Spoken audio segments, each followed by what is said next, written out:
అనగనగా ఒక ఊళ్ళో రామయ్య, సోమయ్య అనే ఇద్దరు స్నేహితులున్నారు. ఇద్దరూ కలిసి ఒకరోజు వ్యాపారం చేయడానికి పొరుగురికి వెళ్దాం అనుకున్నారు. అనుకున్నదే తడువుగా ఇద్దరు కొంత ధనంతో పొరుగురికి బయలుదేరారు. అక్కడ కొద్ది రోజులు వ్యాపారం చేసి లాభాలను గడించి తిరుగు ప్రయాణమయ్యారు ఇద్దరు చెరకు ధనం మూటలతో. అలా వస్తూ ఉండగా మధ్యలో సోమయ్య రామయ్యతో అన్నాడు, మనం ఇంత ధనంతో ఊళ్ళోకి వెళ్తే అందరూ మనల్నే చూస్తూ ఉంటారు, మనకి దిష్టి తగులుతుంది. అందుకని మనం కొంత ధనాన్ని మాత్రమే మన దగ్గర ఉంచుకుని మిగతా ధనం ఇక్కడ ఒక గుంట తవ్వి పాతిపెడదాం అన్నాడు. అందుకు రామయ్య సరే అన్నాడు. తర్వాత ఇద్దరు కొంత ధనం వారి దగ్గర ఉంచుకుని మిగతా ధనం ఒక చెట్టు కింద గుంట ఒకటి తవ్వి అందులో పెట్టి మళ్ళీ యథావిధిగా వాళ్ళ ఊరికి ప్రయాణమయ్యారు. ఇలా ఉండగా కొద్ది రోజులకి సోమయ్య మనసులో దుర్బుద్ధి పుట్టింది.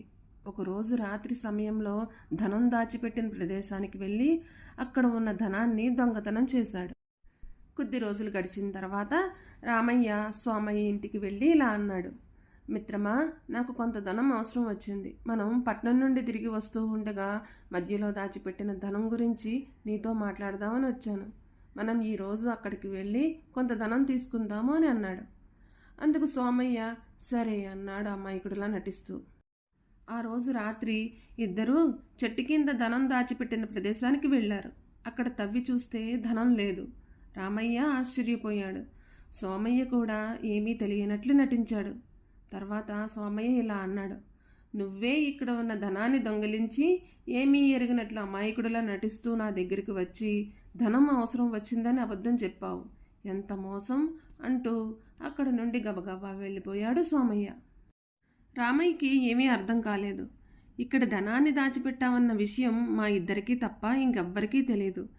సోమయ్యే ఈ ధనాన్ని కాజేసి ఇప్పుడు నన్ను అంటున్నాడు అనుకుంటూ ఇంటికి వెళ్ళిపోయాడు రామయ్య. మర్నాడు రామయ్య గ్రామ పెద్దల దగ్గర పంచాయతీ పెట్టాడు. రామయ్య, సోమయ్య, ఇంకొంతమంది గ్రామ ప్రజలు అక్కడికి చేరుకున్నారు. వాదన జరుగుతుంది. సోమయ్యని ఎన్నిసార్లు అడిగినా ఒకటే మాట, నాకు తెలీదు, నేను తీయలేదు అని. సరే అయితే అనుకుని రామయ్య ఇలా అన్నాడు, మనం ధనాన్ని ఒక చెట్టు కింద దాచాము.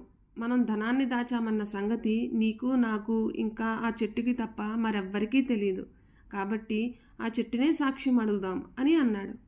అందుకు గ్రామ పెద్దలు అంగీకరించి తర్వాత ఎవరింటికి వాళ్ళు వెళ్ళిపోయారు. సోమయ్యకి ఎక్కడా లేని కంగారు వచ్చింది. సోమయ్య కంగారుగా ఉండడం చూసి తండ్రి ఏమైంది అని అడిగాడు. అప్పుడు సోమయ్య భయంతో జరిగిన విషయం మొత్తం చెప్పాడు. అప్పుడు తండ్రి మందలించి ఇప్పుడేం చేద్దాం అని అడిగాడు.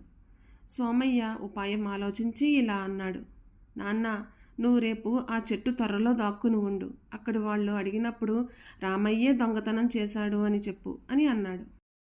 అందుకు తండ్రి చేసేది తప్పైనా కొడుకు మీద ప్రేమతో సరే అన్నాడు. తర్వాత రోజు ఎవరూ రాకముందే సోమయ్య తండ్రి ఆ చెట్టు ఉన్న ప్రదేశానికి వెళ్ళి చెట్టు త్వరలో దాక్కుని ఉన్నాడు. కొంత సమయం తర్వాత ఊరు పెద్దలు రామయ్య ఇంకా సోమయ్య అక్కడికి చేరుకున్నారు. చెట్టుని అడిగారు ధనాన్ని ఎవరు తీశారు అని. అందుకు ఆ చెట్టులో ఉన్న సోమయ్య తండ్రి ఇలా అన్నాడు గొంతు మార్చి, రామయ్యే ఇక్కడ ఉన్న ధనాన్ని దొంగతనం చేశాడు అని. అందరూ ఆశ్చర్యపోయారు. రామయ్య మాత్రం ఒప్పుకోలేదు. లేదు, ఈ చెట్టు అబద్ధం చెబుతుంది, నేను దొంగతనం చేయలేదు అన్నాడు. అందుకు ఊరి పెద్దలు వినలేదు. రామయ్యకు అనుమానం వచ్చి ఇలా అన్నాడు, ఈ చెట్టుకి మంట అంటిస్తాను, ఒకవేళ నేనే దొంగతనం చేస్తే గనుక మంటలు ఆరవు అని చెప్పి వెంటనే మంట పెట్టాడు. కొంతసేపటికి ఆ చెట్టు తర్రలో దాక్కుని ఉన్న సోమయ్య తండ్రికి వేడిగా అనిపించినా అసలు ఏం మాట్లాడకుండా ఓర్చుకున్నాడు. ఇంకా ఉండే కొద్దీ మంటలు పెద్దవి అవడంతో తట్టుకోలేక వెంటనే కేకలు పెడుతూ ఆ చెట్టు త్వరలో నుండి బయటికి గబగబా వచ్చేశాడు.